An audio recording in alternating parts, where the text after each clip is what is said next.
Bismillahirrahmanirrahim. Alhamdulillahi Rabbil Alamin. Wassalatu wassalamu ala ashrafil anbiya'i wal mursalin.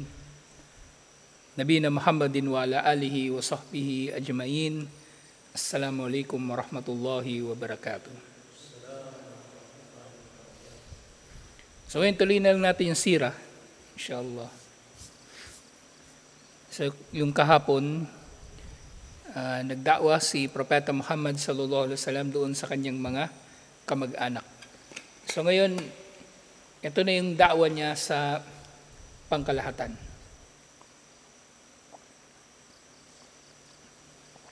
Kung paano niya sinimulan yung kanyang dakwa sa pangkalahatan.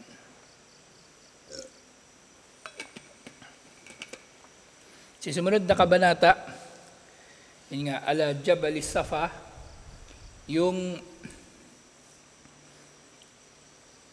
pagpunta ni Propeta Muhammad sallallahu alaihi wasallam doon sa Jabal Safa.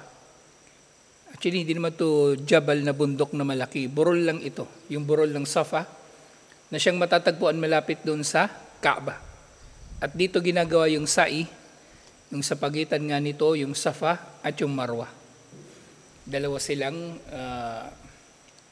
burol malapit doon sa Makkah. Kabilang sa mga ritual ng Hajj o ng Umrah, pagkatapos mo ng tawaf, ay yung tinatawag nga na sa'i. At pagkatapos ng sa'i, saka ka lang puputol sa iyong ihram, usually sa pamagitan ng pagpapaputol ng buhok, pagpapagupit o pagpapakalbo, na simbolo ng pagtatapos ng ihram doon sa sa'i.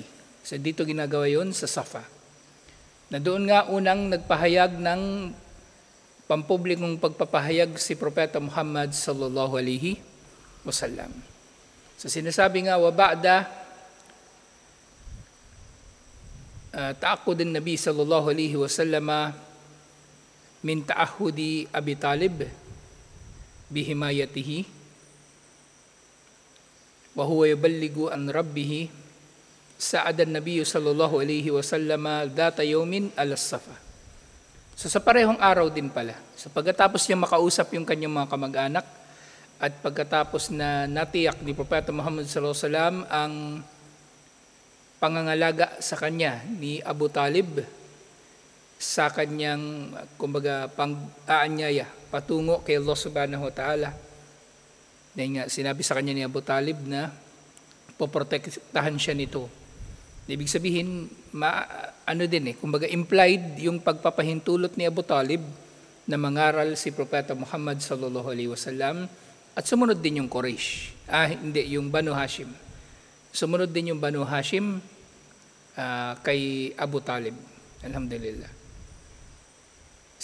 Lang talaga yung kupal, si Abu Lahab lang talaga yung matindi yung pagtanggi kay Propeta Muhammad sallallahu alaihi wasallam. So nireview ko pala yung nasabi ko kahapon. Si Abu Lahab pala, matanda ng mga 20 years pala kay Propeta Muhammad sallallahu alaihi wasallam. Yung mga kaidaran niya, sina Hamza, sina Al-Abbas, yung magkakasing edad sila. Si Abu Jahal, kasing edad lang sila ni Propeta Muhammad sallallahu alaihi wasallam halos. Pero si Abu Lahab, mas matanda pa siya talaga kay Propeta Muhammad sallallahu alaihi wasallam. So dito, pagkatapos yun, sa parehong araw, umakyat si Propeta Muhammad sallallahu alaihi wasallam sa Safa. Fa'ala a'laha hajran, at sa ibabaw nung bundok ng Safa o nung burol ng Safa, ay tumayo siya doon at sumigaw. Thumma hatafa ya sabaha. At pagkatapos ito ay sumigaw siya doon sa ibabaw ng burol ng Safa, ya sabaha. At yung ya sabaha, wa kanat kalimatu indarin tukhbiru an hujumi jayshin aw wuqu'i amrin azim.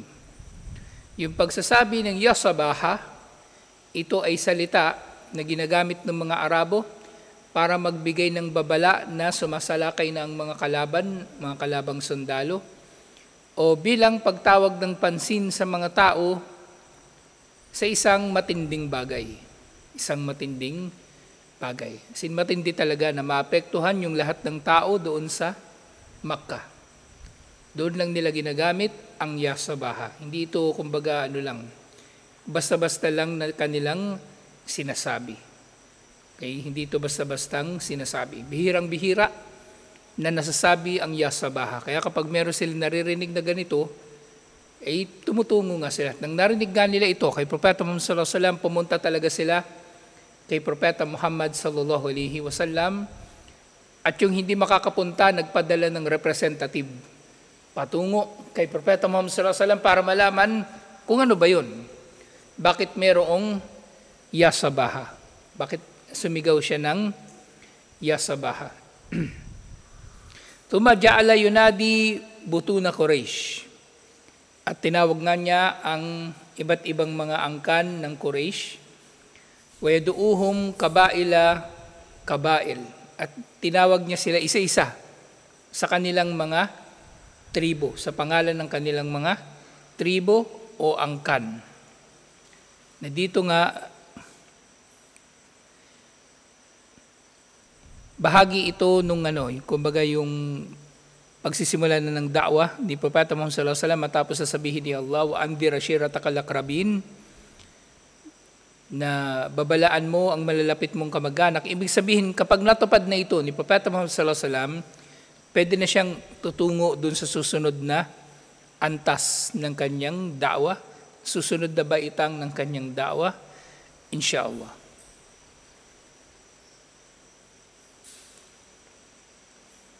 So tinawag niya yung mga tribo isa-isa at yung mga angkan isa-isa. Ya Bani Fihr, yung angkan ni Fihr, at yung Fihr dito, yung mismong si Quraysh, yung tinatawag na Quraysh, yung kalululuhan nila. Bani Adi, ito yung angkan ni Umar bin Khattab radhiyallahu anhu. Yung Bani Fulan, yung pangalan ng tribo nila, Fulan. O kaya sa konteksto nito yung Fulan, na kumbaga kung sino-sino kumbaga yung tinawag ni Propeta Muhammad sallallahu alaihi wasallam, pero hindi na binanggit dito sa libro. So sinabi nilang ya Bani Fulan, kumbaga si ganito, si ganyan. Yun na lang yung kanyang mga tinawag. At syempre tinawag din yung Banu Abdul Manaf, lolo rin niya. At syempre yung Banu Abdul Muttalib, lahat ng ito ay tinawag ni Propeta Muhammad sallallahu alaihi wasallam. Falamma sami'u qalu, at ang narinig ito ng mga tao, sinabi nila sa isa't isa, man hadal ladhi yahtuf? Sino ba yung sumisigaw? Sabi ng mga tao. Sino daw ba yung sumisigaw?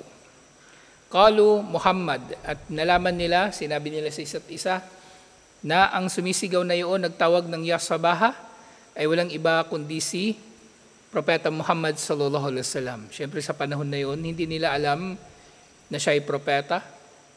Wala pa naman siya sinasabi sa kanila.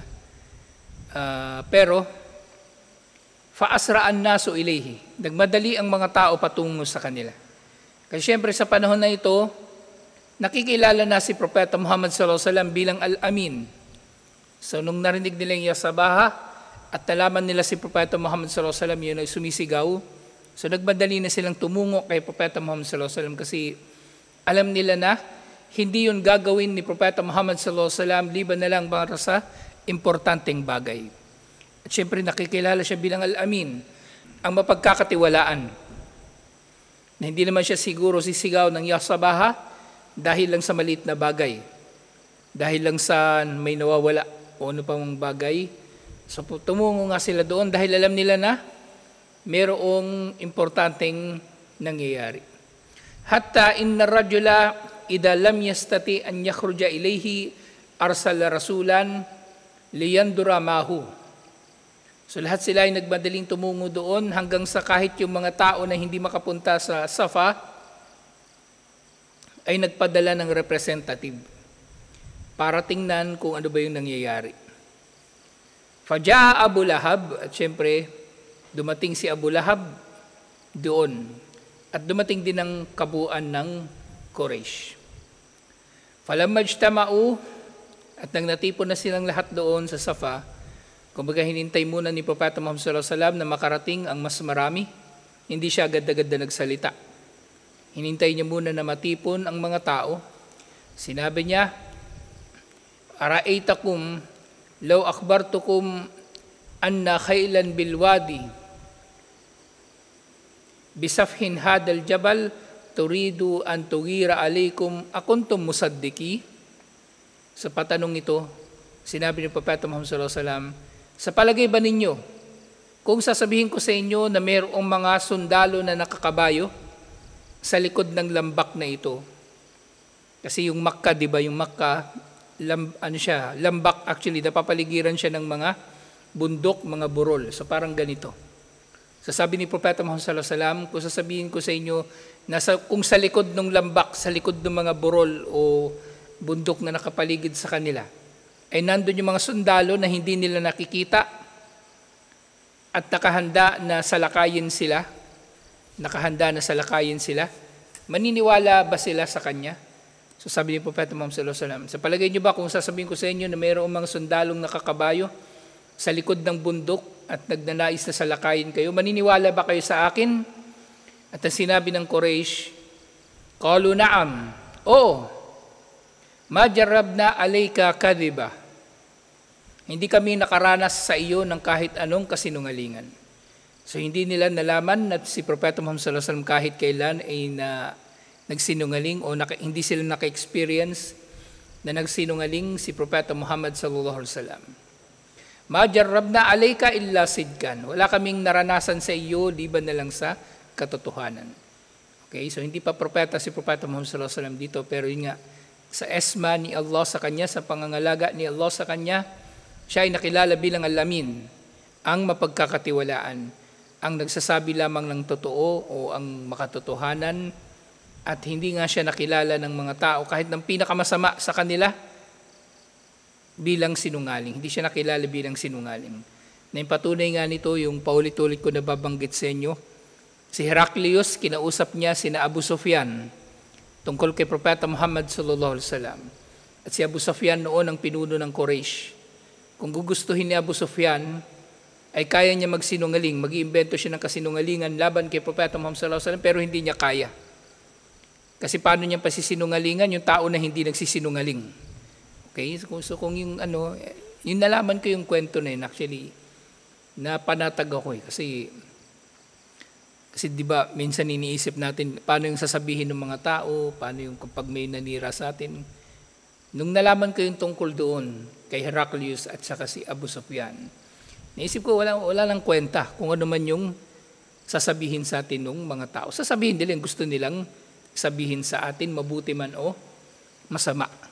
Mabuti man o masama. Wala tayong kontrol. Wala tayong kontrol kung ano yung sasabihin ng tao tungkol sa atin. Pero meron tayong kontrol kung paano natin pakikilusin ng ating mga sarili. Na si Allah ang tunay na nakababatid. Kung sasabihin nilang sinungaling tayo, tapos alam mo naman sa sarili mo na hindi ka naman sinungaling, walang epekto yung sinasabi nila laban sa iyo. Walang epekto.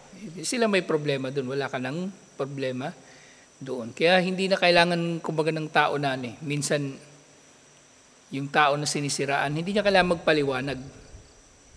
Hindi niya kailangan magpaliwanag. Hindi totoo yung sinasabi niya, ganito, ganyan, magpapaliwanag. Magpo-post siya sa Facebook na hindi totoo yung sinasabi nila. Bahala sila. Wag mo nang i-stress pa yung sarili mo. Yung gustong maniwala, hayaan mo sila. Actually, maganda nga yun Kapag merong naninira sa'yo tapos may naniniwala, di layuan mo yun, kilala mo na sila Kapag merong naniniwala sa mga paninira sa'yo at alam mo namang hindi totoo, tapos dati mo silang kasama o kaya inaasahan mo na sila sana yung magtatanggol sa'yo, kaya sila sana yung magtitiyak muna sa'yo kung totoo ba yung chismis, pero sila pa yung naunang naniwala, sila pa yung naunang kumbaga naghatol sa'yo, tablahin mo na yun. Huwag ka na makipagkaibigan dun o kumbaga huwag ka na dumikit doon. Mabuti nga at least nakilala mo na sila. Kung sino ba talaga sila. At hindi mo sila kailangan. Hindi mo sila kailangan. Kasi yung tao, paniniwalaan nila kung ano yung gusto nilang paniwalaan. At sisisihin nilang lahat, liban na lang sa kanilang mga sarili. Pero ikaw, kung makatotohanan ka sa sarili mo, makatotohanan ka, wala kang ikakatakot o wala kang kailangang ipaliwanag, wala kang kailangang patunayan. So, halimbawa, may chismis. Si Rashid Bading. Kung ikaw, normal, sabihin na natin normal sa mga tao yung laging, yung nagtatanggol sa sarili, tas may stress, ganun, gagawin mo nga yun, papaliwanag mo, hindi totoong bading ako. Sila is lang, hindi to, gagano ka na, tapos hanggang sa ni-stress ka na, kung ano yung pinagsasabi mo. Kung nananahimik ka na lang, o di sila yung may problema. Yan ang sekreto ng mga Marcos. Marunong silang manahimik. Tingnan nyo, sa pagkahaba-habang panahon, yung mga Marcos, mula kay Ferdinand Marcos hanggang ngayon kay Bongbong, kapag merong intriga sa kanila, hindi naman sila nakikipagbangayan. Di ba? Kaya, kumbaga, disente silang tingnan eh. Hindi katulad ni Binay, Duterte, yung mga yun nakikipag-away eh, pero yung mga Marcos, hindi, tahimik lang sila. At actually si Sara, ang kumumpronta sa kanya, hindi Marcos. Yung asawa, si Araneta. Yung asawa ni Bongbong. Pero si Bongbong walang sinasabi na kahit may talaga, may kapangyarihan din yung pananahimik. May kapangyarihan din yung pananahimik. Alhamdulillah. Dito sa kaso ni Propeta Muhammad sallallahu alaihi wasallam, alhamdulillah yung sa umpisa pa lang, di ba? Naniniwala ng mga tao sa kanya na siya ay al-amin. Tapos kalaunan, pinapasinungalingan na siya kasi nagpakilala na siyang propeta. Hindi naman siya nakipag-away doon sa mga tao. Hinayaan niya lang sila kasi alam niya yung value ng kanyang pananahimik. Alam niya yung value ng kanyang pananahimik, alhamdulillah. Hindi lahat kailangan mong awayin, kailangan mong komprontahin, kailangan mong harapin, kailangan mong may patunayan. Piliin mo rin. Hindi sa lahat ng pagkakataon kailangan mo mag-react. Minsan nakakabwisit pa nga yung hindi ka nagre-react eh. Mas nakakabwisit yun sa kalaban mo, yung wala kang dead ma lang.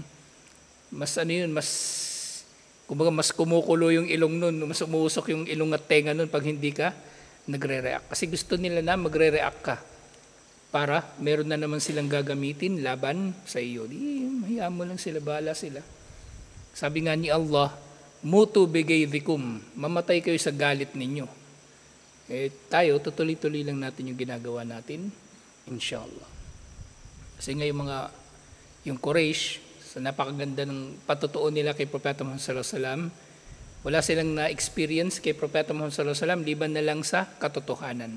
At hindi sila nakaranas kay Propeta Muhammad sallallahu alaihi wasallam na anumang kasinungalingan.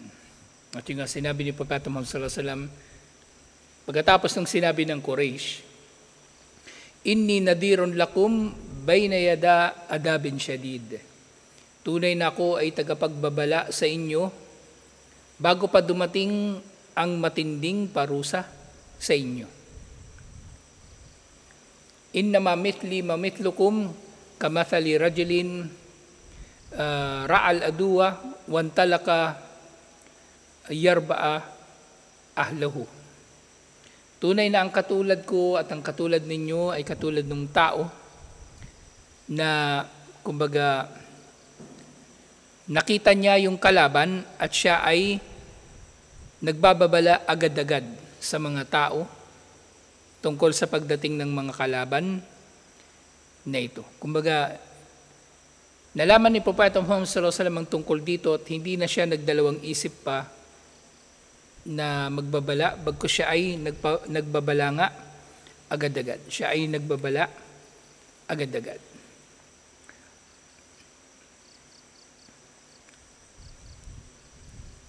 Ay nga, may paliwanag dito. Ay yan, yatatalla'u wa yanduru lahum min makanin murtafi li'alla yudhimuhumul adu. So ganyan din, yung sinabi ni Propeta Muhammad sallallahu alaihi wasallam na yarba, sa kahulugan din ito bukod sa pagbababala, siya ay nananatili na nakabantay dun sa ginagawa ng mga kalaban nang sa gayon na hindi sila magugulat sa salakay ng kalaban. So ganun yung pinaliwanag ni Propeta Muhammad sallallahu alaihi wasallam yung kanyang pagiging nadhir, yung kanyang pagiging tagapagbabala. Na yun nga rin dinugtong dito, khasya an yasbikuhu faja'ala yunadi ya sabaha. Na dahil nga dito, yung tao na nakakabatid, na parating na yung kalaban at naobserbahan niyang pagkilos ng kalaban, saka lamang siya sumisigaw ng ya sabaha para mababalaan agad ang mga tao. Thumma da'ahum ilal haq. At inanyayahan ni Propeta Muhammad sallallahu alaihi wasallam ang mga tao patungo sa katotohanan, wa andarahum min adabillah, at binabalaan sila laban sa parusa ni Allah. Fakhassa wa'am. Fakhassa, ibig sabihin, special niya na binabanggit yung mga tao at minsan pangkalahatan niyang binabanggit ang mga tao. Katulad kanina, binanggit niya yung iba't ibang tribo o angkan sa Quraysh. Dito naiulat nga, minsan sinabi niya doon sa parehong ano na yun, yung pagtitipon na yun, ya ma'syara Quraysh, o kayong Quraysh, ishtaru anfusakum minallah. Ishtaru anfusakum minallah, ibig sabihin, bilhin ninyo ang inyong mga sarili mula kay Allah. Pero sa kahulugan nito, kumbaga, tubusin ninyo ang inyong mga sarili mula kay Allah. Ibig sabihin, tutubusin, gumawa kayo ng anuman na magiging dahilan para hindi kayo parusahan ni Allah. At syempre, ano yung magiging dahilan para hindi maparusahan ni Allah ang mga tao? Pananampalataya. Ito yung gusto niya sabihin dito. At sumunod sinabi niya, inkidu anfusakum minan nar. Iligtas ninyo ang inyong mga sarili mula sa impyerno. Fa inni la amliku lakum minallahi darraw wala naf'a. Dahil ako ay walang tangan para sa inyo laban kay Allah na anumang pakinabang o pinsala. Wala akong taglay na pakinabang o pinsala. Kung ano yung gugustuhin ni Allah na darating sa inyo yun. Wala ugni ankum minallahi shay'a, at wala akong maitutulong na anuman sa inyo laban kay Allah. Wala akong maitutulong na anuman sa inyo laban kay Allah. So yun yung general niya na sinabi. Tapos specific niya sinabi, ya bani Ka'ab bin Lu'ay. So nabanggit na niya yung angkan ni Ka'ab bin Lu'ay. Inkidu anfusakum minan nar, iligtas ninyo ang inyong mga sarili sa apoy, fa inni la amliku lakum darra wala naf'a. Tunay na ako ay walang taglay para sa inyo na anumang pakinabang o pinsala. Ya bani Murra bin Ka'ab, yung angkan ni Murra bin Ka'ab, inkidu anfusakum minan nar, iligtas ninyo ang inyong mga sarili mula sa apoy. So, isa-isa niyang kinakausap yung mga tao. Andyan yung mga tao nakatipon, pero kumbaga, hinaharap niya sila isa-isa ng magkakasama. Tayo, magtipon-tipon tayo dito. O kayo taga-Mamleng, o kayo taga-Buga, ganun niyang ina-address yung mga tao. Kumbaga, siyempre pinapakita niya, nakilala niya yung mga tao at meron siyang malasakit, kumbaga, doon sa individual na mga tao. At ginagawa rin ito ng mga politiko minsan. Kumbaga, gusto ng mga politiko kasi na magmumukha silang may malasakit sa mga tao. Kaya marami sa mga politiko kapag eleksyon, kapag nangangampanya, pinagmumukha nila yung sarili nilang makamasa. Pinagmumukha nila yung sarili nila na makamasa. Bawa na lang niya, yung nakwento ko sa inyo si Manuel L. Quezon, inangangampanya siya. Merong nandun sa pangampanya niya na duling. So tinawag niya raw yung duling, duling, tangina mo, ang ginagawa mo rito. Ganun niya kinausap. So nagmura pa siya kasi para lang ipakita sa mga tao na magka-level sila ng mga tao. So ganyan na ganyan daw talaga ginawa ni Manuel L. Quezon minsan sa kanyang pangangampanya. Hindi naman sila close nung duling, pero feeling close siya para magmukha siyang makamasa. Para si Erap, sabihin ni Erap, daw siya para sa masa. Yung tarantado, hindi mo makita yun na naglalakad sa kalsada, lagi yung may escort, lagi yung nakalimusin, lalong-lalo na naging mayor siya ng Maynila. Si Bong Revilla, nagbudots pa, pasayaw-sayaw pa yung hayop na yun. Lahat sila, eto matindi pala, si Mar Rojas, diba? Si Mar Rojas, nag-drive pa ng pedicab. Ano pa yung ginawa niya? Nag-traffic, di ba? Kung ano na yung pinaggagawa niya doon, nagta-traffic. Marami. Tapos yung uminom sa plato, di ba? Siya yun eh. So, lahat gusto nilang gawin para magbukas silang makamasa. Pero dito si Propeta Muhammad sallallahu alaihi wasallam, totoo siyang makamasa kasi kilala niya yung mga tao at nasa antas siya talaga ng mga tao. At yung sinabi rin niya, ya ma'syara bani Qissa, yung angkan ng Banu Qissa, inkidu anfusakum minan nar, iligtas ninyo ang inyong mga sarili mula sa apoy, fa inni la amliku lakum darra wala naf'a. Kasi kung ganito, di ba, isa-isayin mo yung mga tao. So mas siya, mas may impact, kumbaga, na ganito niya kinausap yung mga tao. So din tinukoy niya yung Banu Abdul Manaf at yung iba pang mga angkan, yung Banu Abdul Shams. Actually, pare-pareho lang yung sinabi niya eh. At yung bandang huli, binanggit yung Banu Hashim at binanggit din yung Banu Abdul Muttalib. At ito na yung mga malalapit niyang kamag-anak. So sinabi niya, ya ma'syara Bani Muttalib o mga taga Banu Abdul Muttalib, ankidu anfusakum minan nar, iligtas ninyo ang inyong mga sarili mula sa apoy. Fa inni la amliku lakum darra wala naf'a, dahil tunay na ako ay walang tangan para sa inyo na pakinabang o pinsala. La ugniankum minallahi syai'a, wala akong may tutulong na anuman sa inyo laban kay Allah.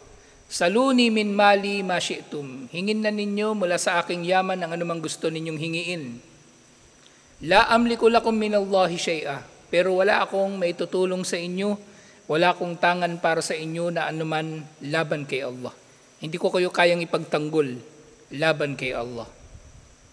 Yun yung ibig niyang sabihin. Hindi ko kayo kayang ipagtanggol laban kay Allah. So, si Propeta Muhammad sallallahu alaihi wasallam, itinatanggi niya yung katangian na to. Pero yung sugapa sa da'wa, parang gusto niya sabihin, magsyahada ka lang ngayon, pagtatanggol kita kay Allah, sa araw ng paghukom, magsyahada ka lang, papasukin kita sa paraiso. May pag-asa ka kahit hindi ka magsala. Kahit makikipiesta ka dyan, kahit may prosesyon, nandun ka nakikisayaw sa prosesyon, basta magsyahada ka. Yun yung sugapa sa da'wa, ganun yung gusto nilang palabasin. Pero si Propeta Muhammad sallallahu alaihi wasallam, paulit-ulit niya sinabi, wala siyang may tutulong sa mga tao laban kay Allah na anuman. So ganun magda'wa, dapat malinaw na tayo ay tagapagpabatid lamang. Okay, tayo ay tagapaghatid lamang ng mensahe. So nung nabanggit na niya yung Banu Abdul Muttalib, specifically binanggit niya si Abbas. Sinabi niya, ya Abbas bin Abdul Muttalib, la ugnian ka minallahi syai'a. O Abbas, uncle niya si Abbas, di ba? Pero magkasing edad lang sila. Wala akong maitutulong sa iyo na anuman laban kay Allah. Ya Safiya bint Abdul Muttalib, yung auntie niya, kapatid ng tatay niya si Safiya, la ugnianki minallahi syai'a. Wala akong taglay na anuman para sa iyo laban kay Allah. At tinawag niya rin si Fatima, yung anak niya. Ya Fatima bint Muhammadin Rasulullah, salini ma syi'ti min mali. Hingin mo na sa akin ang anumang gusto mong yaman ko. Ankidi nafsaki minan nar. Iligtas mo ang iyong sarili mula sa apoy. Fa inni la amliku laka darra wala naf'a. Paulit-ulit lang sinasabi ni Propeta Muhammad sallallahu alaihi wasallam. Wala akong taglay na anuman para sa iyo na pinsala o pakinabang. Lahat yun ay nasa kamay ni Allah. Kumbaga, wala ugnianki minallahi syai'a. At wala akong may tutulong sa iyo laban kay Allah na anuman. Gayraan na lakum rahiman sa abulluha bibilalaha. Wala akong may tutulong sa inyo na anuman, liban na lang na kayo ay malapit kong kamag-anak. Malapit kong kamag-anak. Na yun nga sinasabi na ang tinutukoy niya dito na sila ang pinaka may karapatan kay Propeta Muhammad sallallahu alaihi wasallam. Pero despite that, sa kabila nun, wala siyang may tutulong sa kanya na anuman. Kay Abbas, kay Safiya o kay Fatima, wala siyang may tutulong na anuman para sa kanila. So nangyari nga na ito, walamma tamma hadal indar infaddan nasu wa tafarraqu. At nang natapos na yung pagsasalita ni Propeta Muhammad sallallahu alaihi wasallam. So pinatapos nila si Propeta Muhammad sallallahu alaihi wasallam. Hindi sila nag-walk out. Talagang pinakinggan nila lahat ng sinabi ni Propeta Muhammad sallallahu alaihi wasallam kahit paulit-ulit. At saka lang sila umalis nang natapos na siya magsalita. Wala yudkaru anhum ay raddatin fa'ala. At walang nababanggit na anumang sino man sa kanila na yung tumaliwas o kaya nagkaroon ng violent reaction. Walang nagsalita laban kay Propeta Muhammad sallallahu alaihi wasallam. Walang sumagot. Liban na lang sa isa. Sino kaya itong hayop na? Siya pa rin, si Abu Lahab. So umepal na naman si Abu Lahab, sabi, sawaan na Abu Lahab wajahan Nabiya sallallahu alaihi wasallam bisu. So walang nagsalita laban kay Propeta Muhammad sallallahu alaihi wasallam, liban na lang kay Abu Lahab. Na kinumpronta si Propeta Muhammad sallallahu alaihi wasallam sa pinakamasamang paraan. Kumbaga napakasama nung kanyang sinabi. Sa sinabi niya, tabban laka sa'iral yawm. O kapahamakan sa iyo o kasawian sa iyong kamay sa natitirang araw na ito, sa natitirang bahagi ng araw na ito. Yan yung sinabi sa kanya ni Abu Lahab. So, tabban laka, kumbaga, isinusumpa niya si Propeta Muhammad sallallahu alaihi wasallam, kumbaga, masira nawa ang araw mo, masira nawa ang natitirang mga oras ng araw mo na ito. Tabban laka sa'iral yoma. At ito na nga din yung tinugon ni Allah. Yung tabbat yada abi lahabi wa tab, na napahamak ang dalawang kamay ni Abu Lahab at napahamak pa ito ng matinding pagkapahamak. So siya mismo, sa kanya mismo nagsimula ang pagsasabi ng tabba. At tinugunan ito ni Allah. At karugtong nito sinabi niya, alihada jama'atana, dahil lang ba dito tinipon mo kami? Ganun yung, imagine niyo yung kawalang hiya ni Abu Lahab. Ako nung first time kong mabasa yung libro ng Sira, yung maliit, yung booklet lang. Inimagine ko talaga yung tsura ni Abu Lahab. Naalala ko yung kapitbahay namin na walang hiya eh. So, sinasabi niya, dahil lang dito, tinipon mo kami. Dahil lang dito, sinayang mo yung oras namin. Parang ganun yung gusto niyang sabihin. Sinayang yung oras niya, nagpagod pa siya para lang doon. So, napakasama niya talaga na napakasama na tao at napakasamang kamag-anak. Biro mo kamag-anak pa yung unang magtatakwil sa iyo. So, nga, kanat hadihi sayhatul aliyah, hiya gayatul balag. So si Propeta Muhammad sallallahu alaihi wasallam, ang kanyang malakas na pagsasalita doon sa araw na iyon, ang layunin nito ay ang pagpapabatid. Faqad awdaha ar-Rasul sallallahu alaihi wasallam li aqrabin nasi ilayhi an tasdiq bihadi risala huwa hayatun as-salatu bainahu wa bainahum. At nilinaw niya sa kanyang mga kamag-anak na yung paniniwala nila sa kanyang mensahe ay ang siyang diwa ng pagiging magkamag-anak nila. Kasi walang saysay ang pagiging magkamag-anak nila, liban na lang na maging Muslim din sila. Wa anna asbatul karabat allati yaqumu alayha al-arab dabat fi hararati hadhihi al-indar al-ati min indillah. At yung kumbaga yung pride ng mga Arabo sa pagiging magkakamag-anak ay nawalan ng saysay sa babala na ito na nanggaling mismo kay Allah subhanahu wa ta'ala. Walam yazil hadas sawt yartaji dawihi fi arja'i Makkah hatta tazilu qawlahu ta'ala fasda bima tu'mar wa aridanil musyrikin. So nagpatuloy ang tinig na ito ni Propeta Muhammad sallallahu alaihi wasallam sa pangangaral hanggang sa sinabi ni Allah sa kanya sa Surah Al-Hajj verse 94, fasda bima tu'mar, ituloy mo lang ang iniutos sa iyo at layuan mo ang mga musyrikin. So hindi na rin siya nangaral ng ganitong kalaking pangangaral. Pero tinuloy niya ang utos sa kanya na magda'wa sa Quraysh, alhamdulillah. Faqama Rasulullah sallallahu alaihi wasallam bijihati da'wati ila al-Islam fi majami'il musyrikina wa nawadihim. At nagpatuloy na si Propeta Muhammad sallallahu alaihi wasallam sa kanyang da'wa pa isa-isa sa Quraysh. Kahit sa kanilang mga pagtitipon, pero never na naulit yung ganito kalaki na kanyang presentation. Alhamdulillah. So tutuloy natin ito, inshallah, yung pagpapatuloy nga nung da'wa na ni Propeta Muhammad sallallahu alaihi wasallam at yung kanyang mga nakaharap na mga pagsubok dito, nang sa gayon ay siyempre makuha tayo ng aral din na kung si Propeta Muhammad sallallahu alaihi wasallam propeta pero dumaan pa rin siya sa pagsubok, paano pa kaya tayo? Paano pa kaya tayo? Siyempre makuha tayo ng huwaran mula sa kanya kung paano tayo magdada'wa. Alhamdulillah, dahil siya ang huwaran natin sa da'wa. So tutuloy natin ito inshallah. Assalamualaikum warahmatullahi wabarakatuh.